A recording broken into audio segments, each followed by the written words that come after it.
আল্লাহর নির্দেশে ফেরেশতা জিব্রাইল আলাইহিস সালাম 5 জন মানুষকে সরাসরি শাস্তি দিয়েছিলেন।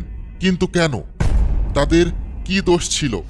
খুবই চমৎকার একটি ঘটনা আজ আমরা বলতে চলেছি, তাই ভিডিওটি শেষ পর্যন্ত দেখতে থাকুন।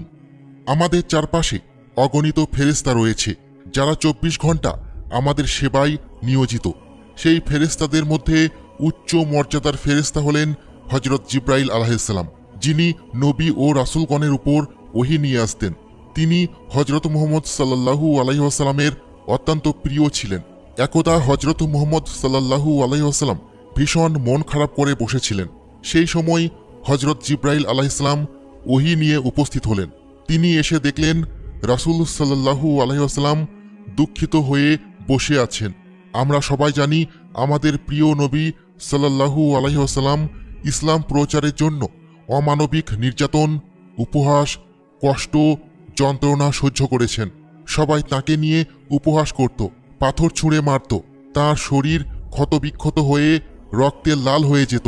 তবুও তিনি ইসলাম প্রচার করা থেকে বিরত থাকেননি। সর্বদা আল্লাহর দাওয়াত মানুষকে দিয়েছেন। এত অপমান আঘাতের পরও কখনো তিনি এই নিয়ে আল্লাহর কাছে কোনো অভিযোগ করেননি। কিন্তু সেই দিন তাকে কতিপয় কিছু লোক অনেক বেশি উপহাস অপমান করেছিল, পাগল বলে সম্বোধন করেছিল। তিনি ভারাক্রান্ত হৃদয়ে বসেছিলেন। জিব্রাইল তার মন খারাপের বিষয়ে জিজ্ঞাসা করলে তখন তিনি বলেন, কিছু মানুষ তাকে নিয়ে উপহাস করেছে। তাদের মাঝে 5 জন ছিল যারা অনেক বেশি অপমান করেছিল। তারা হলো ওয়ালিদ ইবনে মুগিরা, আসওয়াদ ইবনে আব্দু ইয়াগুস, আসওয়াদ ইবনে মুতাল্লিব, হার্স ইবনে গাইতাল এবং আস ইবনে ওয়াইল আস সাবিহি। জিব্রাইল আলাইহিস সালাম সবকিছু শুনে ভীষণ রেগে যান। যখন রাসূল সাল্লাল্লাহু আলাইহি ওয়াসাল্লাম কথাগুলো জিব্রাইল আলাইহিস সালামকে বলছিলেন, তখন তাদের পাশ দিয়ে ওই 5 জন লোকের একজন যাচ্ছিল। তার নাম ওয়ালিদ বিন মুগিরা। জিব্রাইল আলাইহিস সালাম তাকে দেখতে পেয়ে তার দিকে আঙ্গুল তাক করে বললেন, তোর জন্য আমি যথেষ্ট। মুগিরা ও তার সঙ্গী সাথীরা সবসময় নবীকে উপহাস করত, বাজে বাজে কথা বলতো। তাদের কথার জবাবে আল্লাহ তাআলা তাদের উদ্দেশ্যে কোরআনে ইরশাদ করেছেন, হে নবী, আপনি হতাশ হবেন না। আপনি আপনার রবের অনুগ্রহ ব্যতীত নন। আপনি অবশ্যই মহান চরিত্রের অধিকারী। যারা আপনাকে নিয়ে উপহাস করে সে ও তার সঙ্গীগণ নিকৃষ্ট খারাপ প্রকৃতির লোক এবং তারা কুখ্যাত। কিছু মুফাসসিরগণ এই আয়াতে ব্যবহৃত কুখ্যাত শব্দটির বিশ্লেষণ করেছেন যে এই শব্দটি দ্বারা তাকে বোঝানো হয়েছে যার জন্মের ঠিক নেই। এই আয়াত নাজিল হওয়ার পর একটি ঘটনা ঘটে যায়।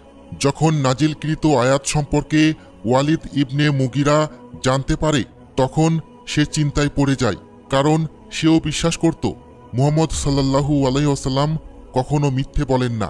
সে তার মায়ের কাছে গিয়ে বলল, মুহাম্মদ সাল্লাল্লাহু আলাইহি ওয়াসাল্লাম আমার সম্পর্কে 9টি দোষ বর্ণনা করেছেন, যার 8টি সম্পর্কে আমি জানি এবং সেগুলো সত্য, কিন্তু 9 নম্বর দোষ সম্পর্কে আমি অবগত নই। তিনি বলেছেন, আমার জন্মের ঠিক নেই। এই বিষয়ে আপনি ভালো বলতে পারবেন। মুহাম্মদ সাল্লাল্লাহু আলাইহি ওয়াসাল্লাম কখনো মিথ্যে কিছু বলেন না।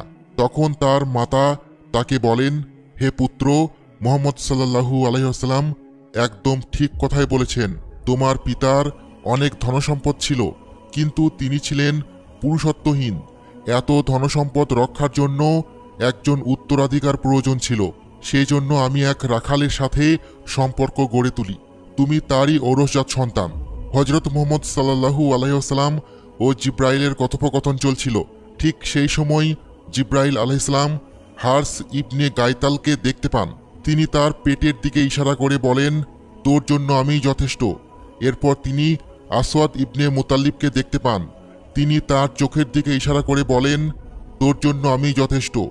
এভাবে তিনি 5 জনকেই নিশানা করলেন। এই ঘটনার পর কিছুদিন অতিবাহিত হয়ে গেল। এরপর জিব্রাইল আলাইহিস সালাম আল্লাহর হুকুমে তার কাজ শুরু করে দিলেন। একদিন ওয়ালিদ ইবনে মুগিরা কোনো এক জায়গায় যাচ্ছিলেন। পথিমধ্যে এক লোক তার দিকে তীর ছুঁড়ে মারে, আর তীরটি মুগিরার হাতে লাগে এবং সেখান থেকে পচন শুরু হয়। আর এভাবেই ওই 5 জন থেকে তার মৃত্যু হলো। দ্বিতীয়জন আসওয়াদ বিন মুতাল্লিব সে গাছের নিচে বসে বিশ্রাম নিচ্ছিল। হঠাৎ করেই সে চিৎকার করে বলতে লাগলো, হে আমার ছেলেরা, তোমরা কোথায়? আমাকে বাঁচাও। কেউ আমার চোখে কাঁটা দিয়ে আঘাত করছে, আমার যন্ত্রণা হচ্ছে। চারিপাশের লোকেরা বলল, কই, আমরা কেউ তো কিছু দেখতে পাচ্ছি না। এভাবেই ছটফট করতে করতে সে মৃত্যুবরণ করল। তৃতীয় জন আসওয়াদ ইবনে আব্দু ইয়াগুস মারা যায় মাথা ব্যথার তীব্র যন্ত্রণায়। তার মাথায় একটা ফোঁড়া হয়েছিল, সেখানে পচন ধরেই তার মৃত্যু হয়।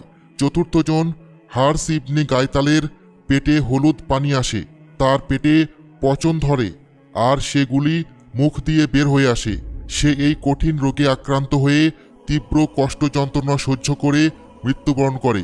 সর্বশেষ আস ইবনে ওয়াইল আস সাবিহি একদিন রাস্তা দিয়ে হাঁটার সময় তার পায়ে একটা কাঁটা বিঁধে, যা ছিল বিষাক্ত কাঁটা, আর এই কাঁটার আঘাতে তার মৃত্যু হয়। এভাবেই ওই জঘন্য 5 জন জুলুমকারীর শাস্তি হয়।